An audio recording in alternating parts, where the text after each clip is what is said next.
My colleagues and I are very pleased to announce the discovery of two new horned dinosaurs, or ceratopsians, discovered in southern Utah by crews from the Utah Museum of Natural History and the Bureau of Land Management. The bigger of the two new dinosaurs has been named Utah ceratops. It's a giant plant-eating animal about 20 feet long with a skull almost 7 feet in length. In addition to a large horn over the nose, Utah ceratops has short, blunt eye horns that project strongly to the side rather than upward, much more like the horns of a modern bison than those of Triceratops. Second of the new species is Cosmoceratops, which was a little smaller than Utah ceratops, but still had a huge skull. It too has sideways-oriented eye horns, but much longer and more pointed than in Utah ceratops. Additional horns can be seen over the nose, at the tip of each cheekbone, and all along the rear margin of the bony frill. With a total of 15 well-developed horns, Cosmoceratops ranks as the most ornate-headed dinosaur known.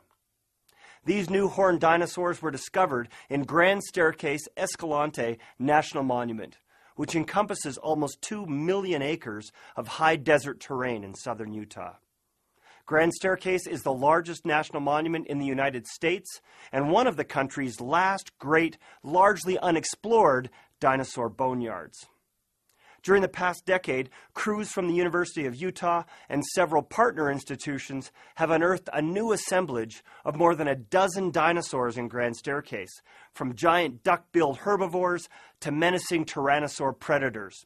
Not T-Rex, but some of its smaller cousins.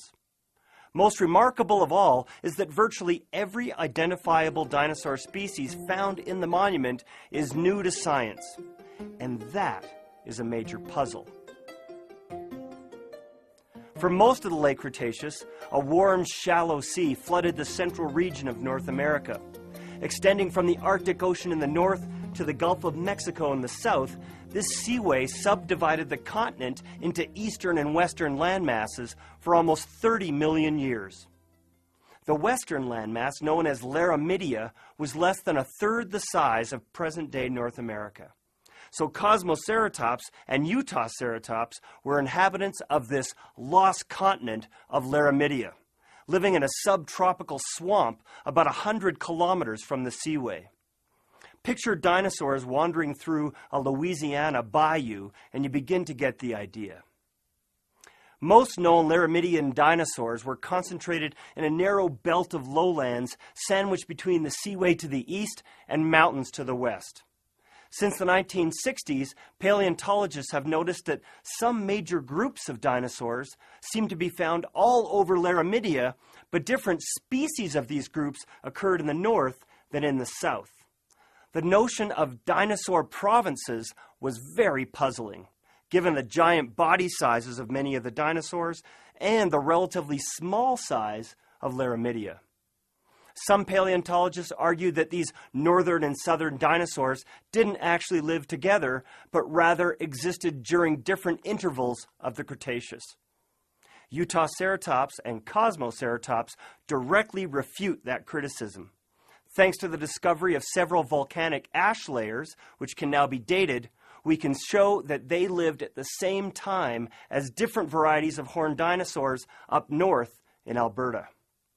Today on Africa, there are 5 species of giant mammals that fall into the size range of rhinos to elephants. This emerging picture is that 76 million years ago, at least 20 rhino to elephant-sized dinosaurs lived simultaneously on Laramidia, a landmass less than 1/4 the size of Africa. Now, how could so many different varieties of giant animals have coexisted on such a small chunk of real estate? That's a mystery we're still trying to figure out. But one thing's for sure, many more dinosaurs remain to be unearthed in southern Utah, and plenty of surprises still await us out there.